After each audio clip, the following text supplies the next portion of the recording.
Alors notre practice avec, c'est plutôt dans bunker avec Greg Avray. Il va tout nous dire sur les sorties de bunker. Je suis sûr que ça vous intéresse parce que c'est pas vraiment l'élément dans lequel on est le plus à l'aise. Alors la longue, la courte, la ploguée, la haute, la basse, on va tout savoir.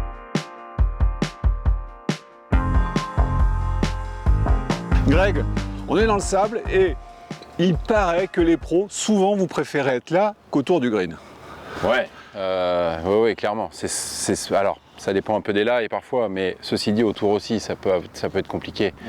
Quand tu as un chip un peu, tu vois, un peu serré, que tu es short side, tu vois, que tu as loupé le green du mauvais côté, dans le bunker, tu peux travailler, tu peux arriver à trouver des effets, à créer des choses. Logiquement, vous retrouvez à peu près la balle toujours dans les mêmes conditions. Logiquement, oui. Le bunker est quand même fait pour être ratissé et préparé d'une certaine manière, et les joueurs, les cadets sont censés, dès qu'ils sont passés, exactement faire le taf, ouais. Faire le boulot.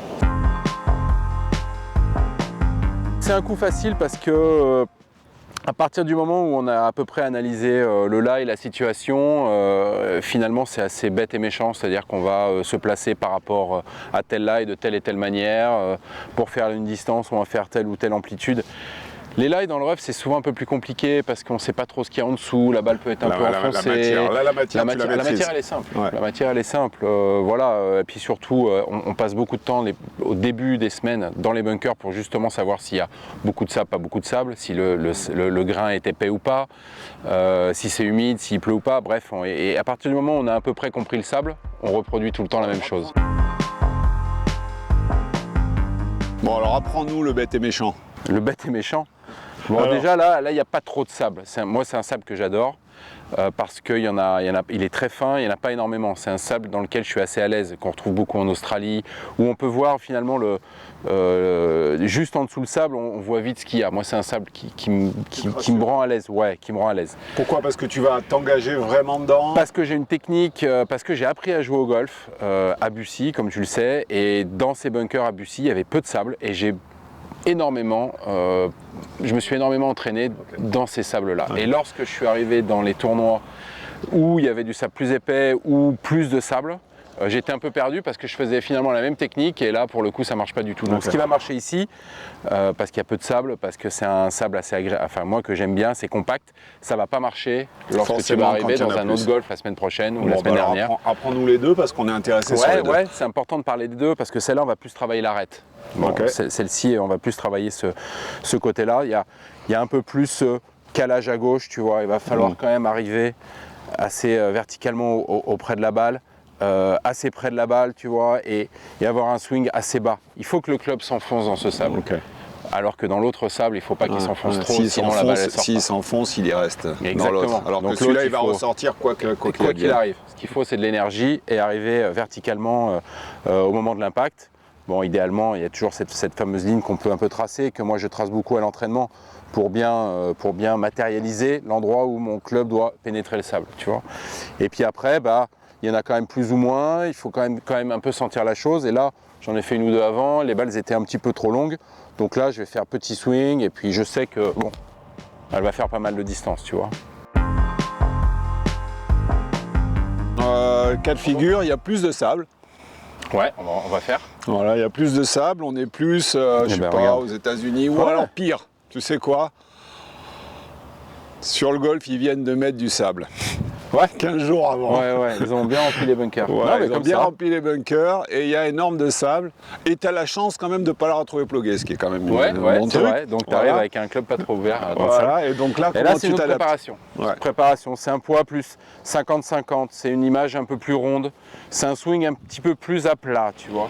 Il faut que le club il soit assez horizontal au moment de rentrer dans le sable. Ouais. S'il est trop vertical, tu vas passer trop, le club il va aller sous le sable et la balle va jamais sortir. Il n'y aura pas assez d'énergie sur la balle. Alors ça peut être ça si tu veux la faire pitcher à 2 ou 3 mètres, mais il faut quand même la swinger un peu plus ronde. Donc là, direct, je mets un peu plus de poids, tu vois, sur les talons. Je vais tout faire dans ma posture pour m'amener un petit peu plus de rondeur, un petit peu plus de rythme, un petit peu plus d'amplitude, un rythme un peu plus calme aussi, tu vois. L'arête, tu vas la chercher là. Ici, c'est un peu plus rond, c'est un peu plus doux, quoi. Et tu fais autour. Et tu fais autour. Alors là, ça nous intéresse parce que je sais que vous êtes souvent embêté avec ça.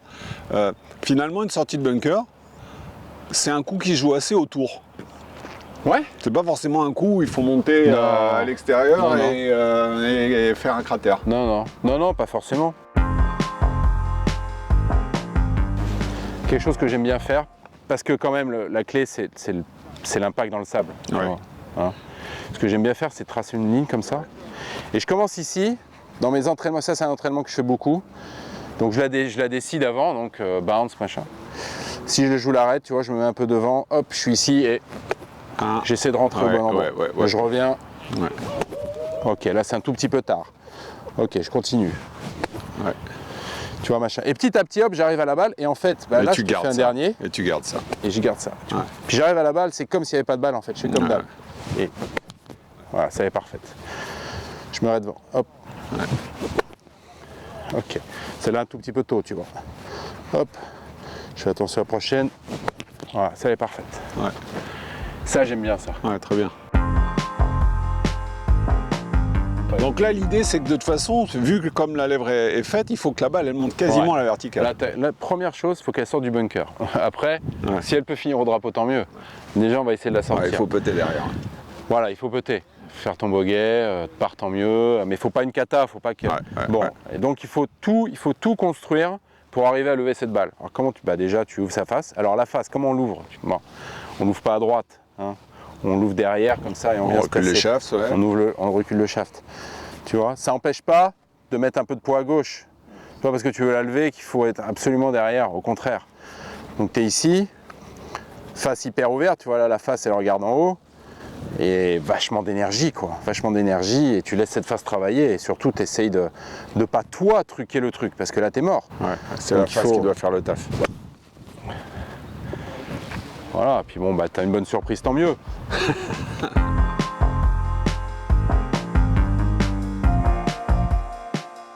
C'était un vrai kiff là, moi j'ai beaucoup appris, je suis sûr que vous avez beaucoup appris, alors coach Greg, je suis sûr que t'as rien appris du tout. On rigole quoi. Non, si, ça m'a plu. Ça m'a plu et puis surtout ce qui est super c'est de voir à quel point un joueur comme Greg peut nous expliquer et réaliser, tu réalises ce que tu nous expliques. Voilà, voilà, c'est un vrai bonheur. Donc c'était un super au practice avec, donc en l'occurrence au bunker. Et puis nous à la prochaine fois. À bientôt.